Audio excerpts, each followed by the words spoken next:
Welcome back to the Sharpshooters Wrestling Podcast. It is Raw is Retro with me, your host Ross, and with me as ever is Lord Manny Hayes, aka Thirst Trapper Jones, the clickbait master, coming live from the Golden Shower Studios. But it's blue today. It's blue today. Yeah, I know. He's mixing the lighting up in the studios, but it's looking good. So what happened? What weirdly happens in this room is when the windows open and I put the camera on, the whole room becomes blue. The floor is not blue. The floor it looks dead on blue. Yeah, the floor is actually grey. For some reason, whenever the light shines through, it's blue. Yeah.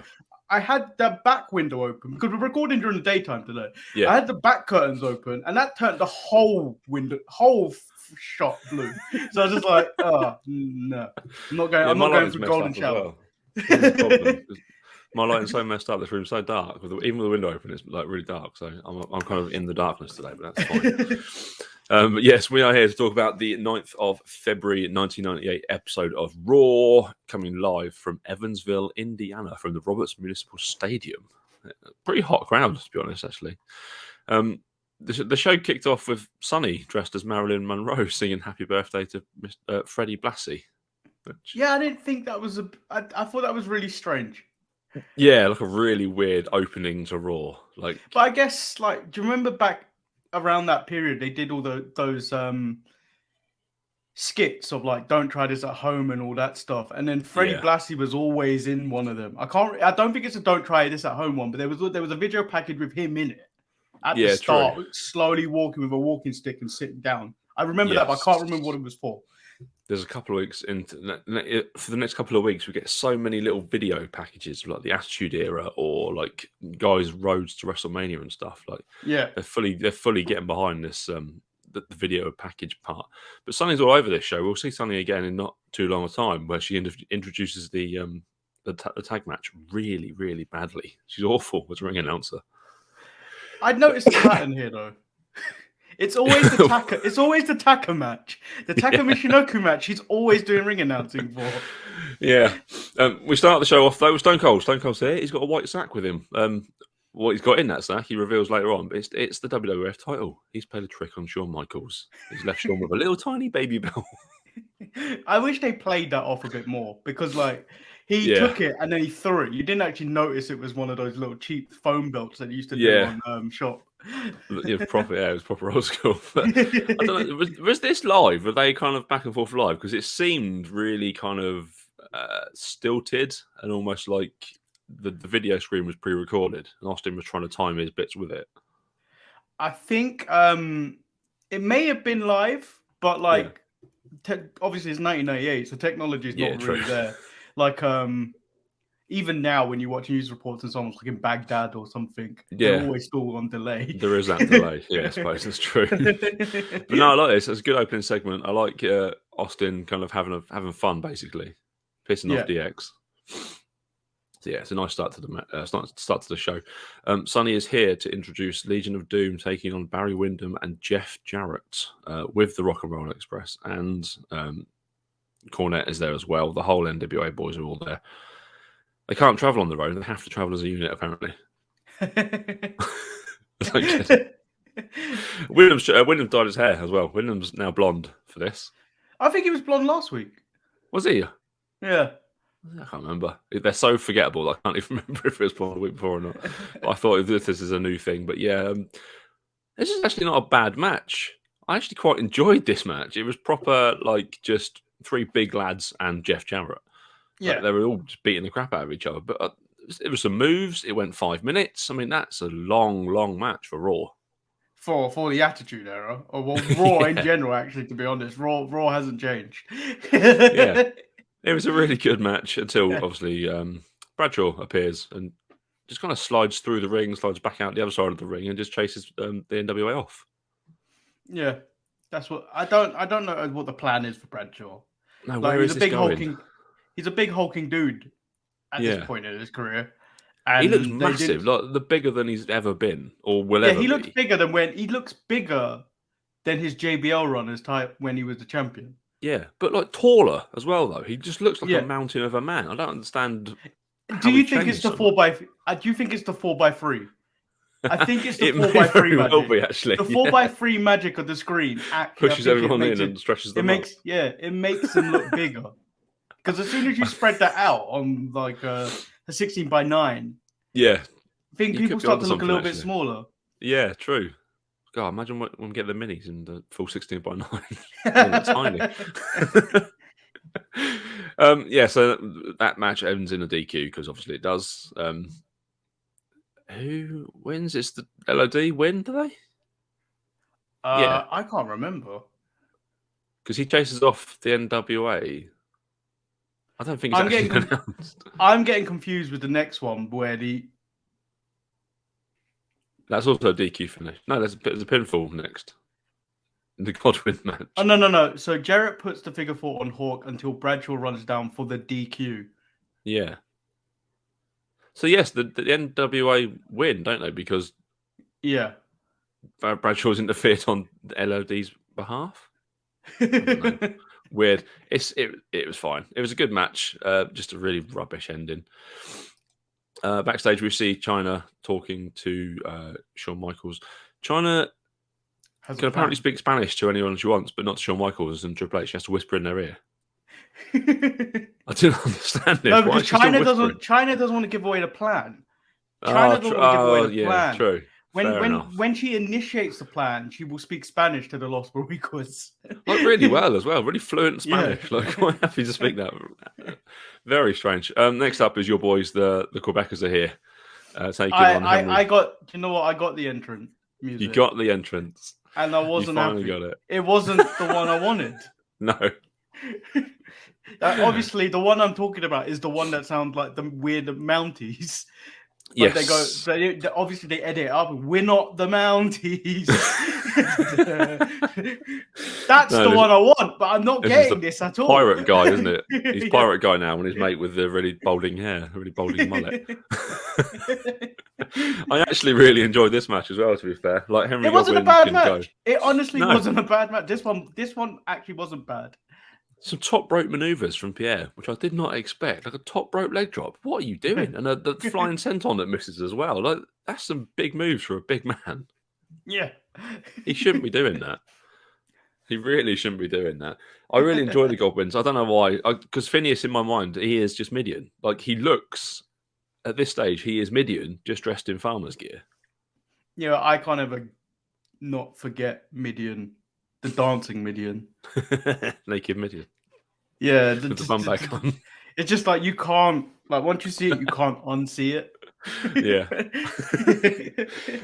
And eventually when we get to that, Ross, I think that's going to haunt my nightmares again for a few weeks. Was that 99? That must be late 99. I think like late 99. After the ministry, yeah. Looking forward to that. We've got all that to come. I can't wait for the ministry stuff. And it was me, Austin. Oh, God. Yeah. Such good episodes of Raw to come. But until then, we've got to get through the rest of this, unfortunately. This match ends with Henry pinning Pierre after Phineas hits Pierre with the slot bucket after Henry had been hit with the slot bucket by Jacques. It's a very convoluted ending, but the Godwins get the win. I think the Quebecers they've won one match in their 3-match run so far, and that was by DQ, I think. So yeah, they're not doing great in their return. But we got backstage. Quebecers. No, they're not, are they? Like, why if, are they? If they're wearing red and like the Canadian like Mountie suits, then they're the real Quebecers. This is like what pirate. The pirate dark-sided version, isn't it? This is Wish version of the Quebecers. It's a dark timeline version of the Quebecers. Backstage, we see the Boricuas. For a second, I thought it was the BSK. Like those lads sat backstage, or this could be where the acolytes get the idea from as well. Just playing some dominoes, drinking some beers. But it's the Boricuas sat around the table having a little chat, playing some dominoes, and trying to rocks up, speaking some fluent Spanish, and gets them on board to help find Austin. Basically, to be fair though, this was the funniest. This was one of the funniest segments because other than Savio Vega, the rest of them look ready to fight her. The rest of them were ready to square up to China. I'm like, I don't fancy your chances, mate. No, Savio maybe, but the rest of those guys, not a chance. Should wipe the floor with them. Next up, we get a light heavyweights tag match. Yeah, which they're really pushing. Like JR on commentary is really behind the light heavyweights and talking about how it's going to be such a big deal, which makes me think that this is the JR thing and that Vince kind of just gets bored of it in no time at all. Yeah, wasn't this? I don't know, like because I wasn't a WCW kid. No, even though at the same time on Sky Sports, this was being played on Friday. Once Cartoon Network turned over to TNT on cable, about 7 or 9, WCW Nitro was also being played at the same time. Yeah. But I would never flip between. No, but I think this was to rival at the same time the cruiserweight division of WCW.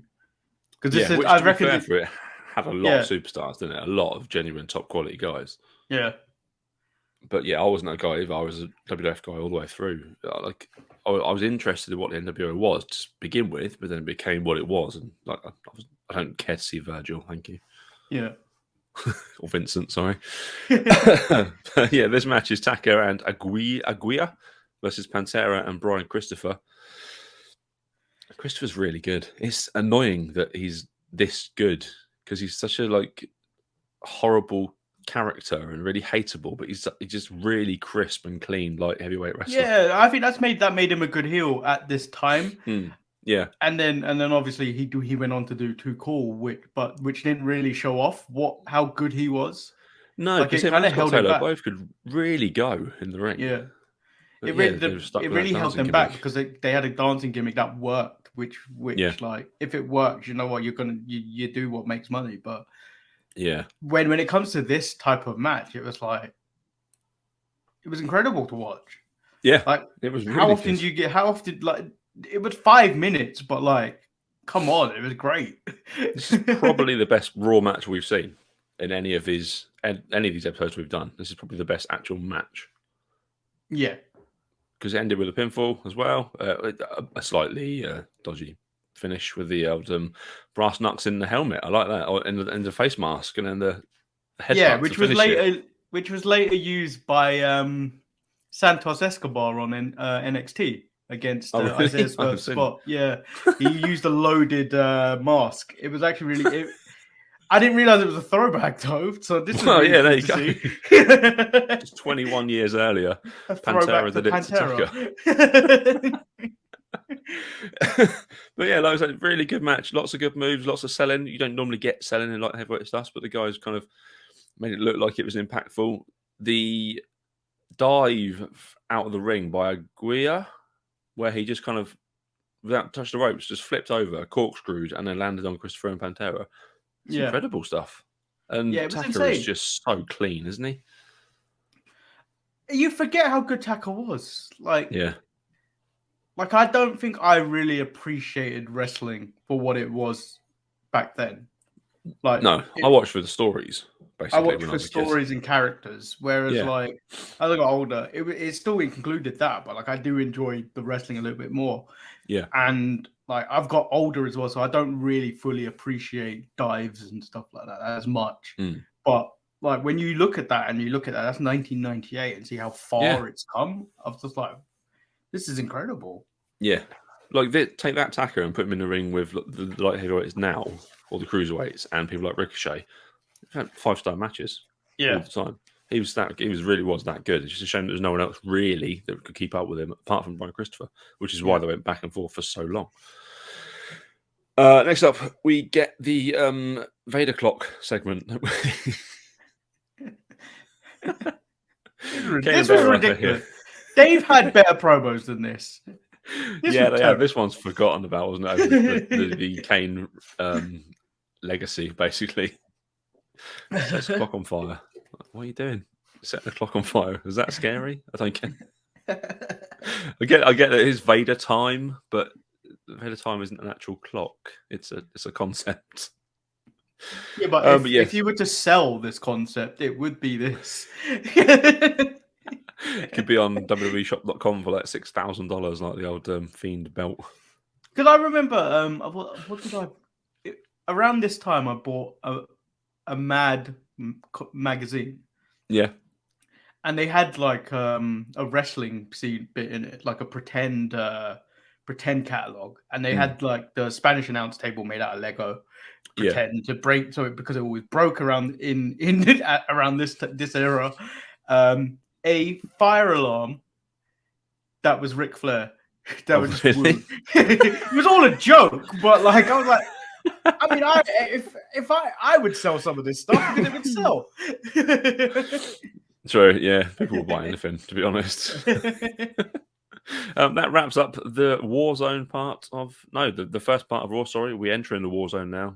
Jim Ross and Jerry Lawler as our commentators, and we start with Ken Shamrock and Chains taking on two members of the Nation of Domination. But as ever, all 10 guys that are involved in these tag matches are all around the ring. It's just chaos.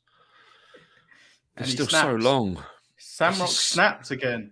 Yeah, every week. He's got very short fuse, this man. But I was watching a thing about cross kind of the hardest wrestlers ever, and Shamrock came in at like 2 behind Brock Lesnar in terms of he could have just taken anyone on, and he was like the original Brock almost, but he did it the other way around. He was a UFC guy first, and then came into wrestling. But yeah, because he was so good at the wrestling. I think it's different. It's different, isn't it? Because like I don't think the UFC was really taking off at that point. Like it was still, it wasn't what it was when Shamrock. There was Dan Severn.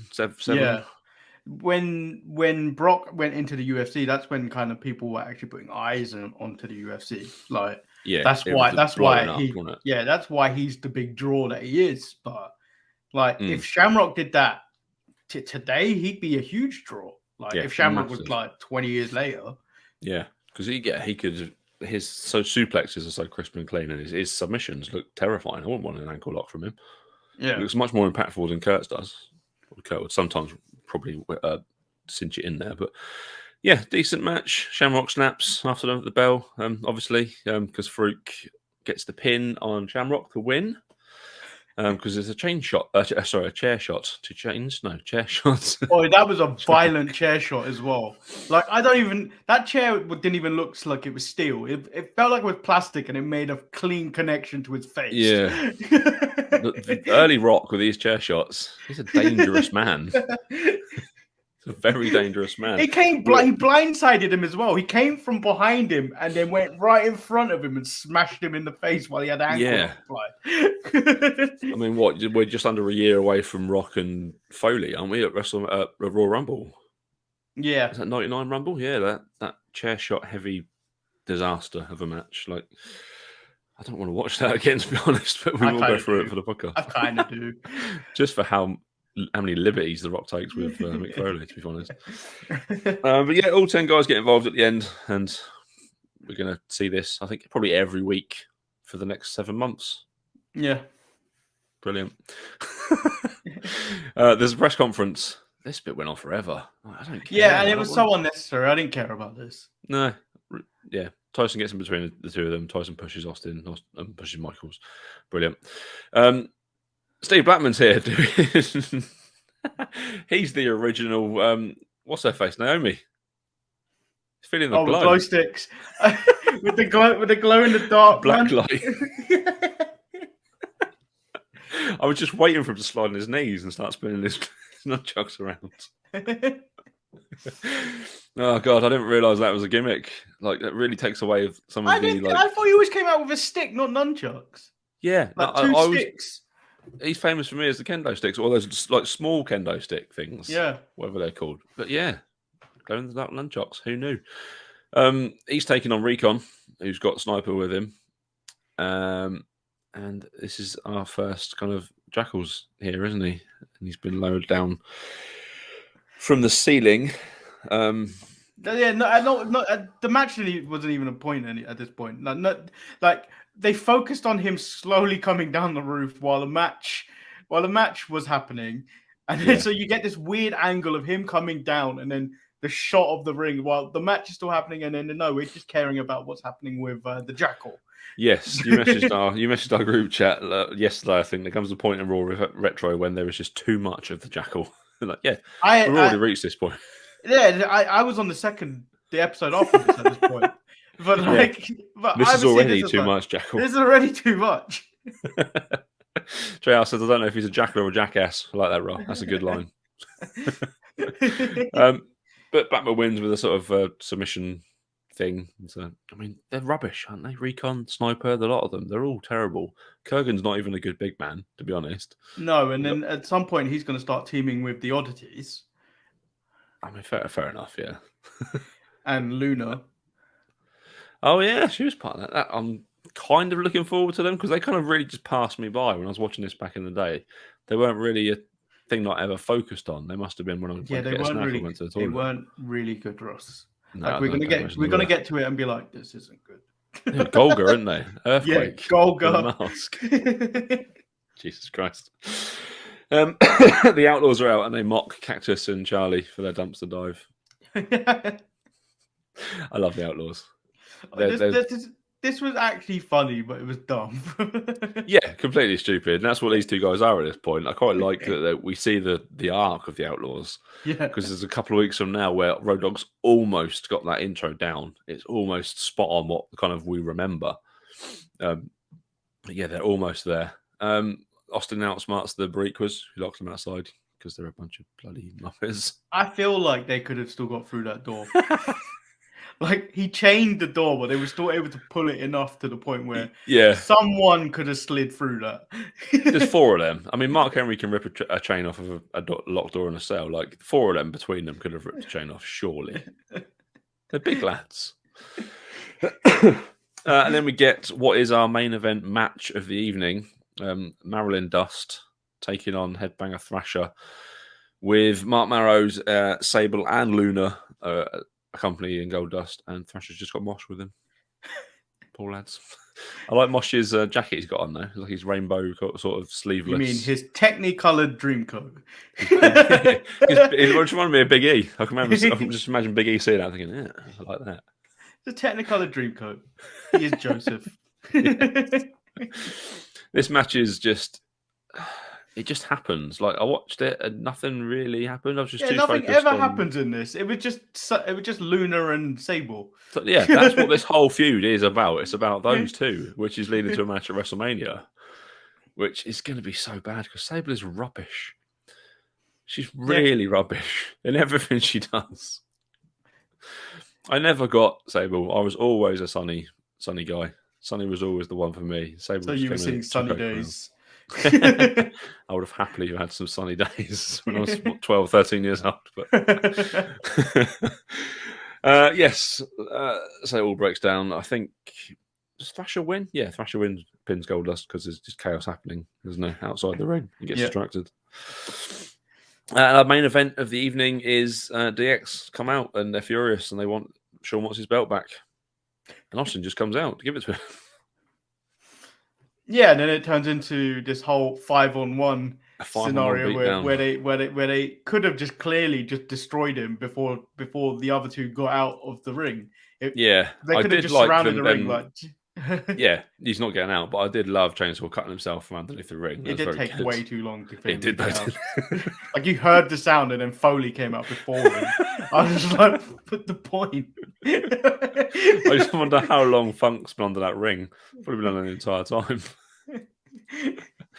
And yeah, Owen comes down as well, and then it's 5-on-1, 5-on-5. And we're looking forward to seeing the entirety of DX and the Outlaws taking on these guys at No Way Out. I mean, so obviously Sean's definitely going to take part in No Way Out. Let's just cover this now because we're not watching this. Like, the idea was we'll probably watch pay-per-views, but when you look at this card, we highlighted this with Marcus last week. This card is terrible. Yes, it is absolutely dreadful. So you got the Godwins versus Quebecers, the Headbangers. That would have been fine. That would have been a fine match. No, it wouldn't. No, No, it wasn't. Even you, the staunchest Quebecers defender on the internet in 2022. The Headbangers versus Mark Maron and Goldust. You know what that? You know, no one's paying attention to what's actually happening in that match. Vader versus Kane, maybe. Yeah, but probably not. It's an early Kane match. It would have been a rough. The War of Attrition match, the Nation of Domination versus Ken Shamrock, Ahmed Johnson, Disciples of Apocalypse. Jesus. You're just looking at more dissension of the Nation of Domination. You don't need to see that. The NWA North American title, Jeff Jarrett versus Bradshaw. I don't need to see that. No, Bradshaw won by DQ, so doesn't even take the belt. The match you probably want to watch is Taka Michinoku versus Pantera. Yes. I got 10 minutes. And then the main event is Austin, Owen Hart, Cactus Jack, Chainsaw Charlie versus Shawn Michaels, Triple H, and the New Age Outlaws. Which apart from it isn't Shawn Michaels, because Shawn Michaels is injured, he gets replaced by Savio Vega. Yeah, and then who's fine. All that really happens is he stuns China at the end of this. Yeah, I mean, literally nothing happens on this show. There isn't an actual recognised decent belt defended. The light heavyweight championship is probably as big as it gets. Yeah, it's a completely pointless pay-per-view where nothing happens. Our next pay-per-view was WrestleMania. So, you didn't need this. You could have just carried these stories on to WrestleMania. The in-house thing kind of got in the way a little bit. Maybe this is the start of these pointless pay-per-views, which would continue to this very day. The amount of ridiculous pay-per-views we get. Oh, it was 100%. Yeah. Oh, but there we go. That is that episode of Raw. It's in the books. It's in the bag. Who was your MVP for the show, Manny? You know, I'm gonna give it to. I'm gonna give it to the entire light heavyweights, all of them. That was solid. Yeah. So I'm guessing that's your match of the night as well. Yeah. Yeah, I think it's hard to beat that. I did enjoy Godwin versus Pierre. I don't know why, but it's kind of just two big lads and just some very surprising moves from Pierre that I didn't expect to see. But yeah, I think I'll give it to Brian Christopher. I think my MVP for tonight. I think he was really good, and I don't. In my mind, Brian Christopher isn't this good of a wrestler, but he actually is. Shockingly enough, he doesn't appear to be, but he is. Yeah, he's got his gimmick down, and he's full on living it. But yeah, that is this episode of Raw is War. Raw is Retro on the Sharpshooters Network. You can find us on Twitter at Sharpies Network or at The Sharpshooters. You can find us on Instagram, Facebook, YouTube, everywhere. Just search for The Sharpshooters. Email us at thesharpshooters@gmail.com if you want us to talk about anything, or if you've got any memories of these Raws that we're having to sit through. Not having to. We chose to do this. It's our own fault. Technically, you lured me into this. Yeah, this is my fault. I've child captured Manny into it with me, so he's here for the long run now. Sweeties! I don't know where we stop this. Where do we stop? WrestleMania 17 when the Attitude Era ends. Yeah, or we keep going. 3 or 4 years of this. We keep going. All the way up to the present day. We've been doing this in our 60s. But yes, subscribe, do all that stuff. Follow us on YouTube. We've hit 180. That was on my target I set. So let's get to 190 now. Let's do it. Let's make February a really good month for the Sharpshooters on YouTube. Lots of good content coming out from Manny, Marcus, and Eric. And thank you very much for watching. We'll be back next week. Bye. It's definitely the outro. Yeah, you started it. We have to do it.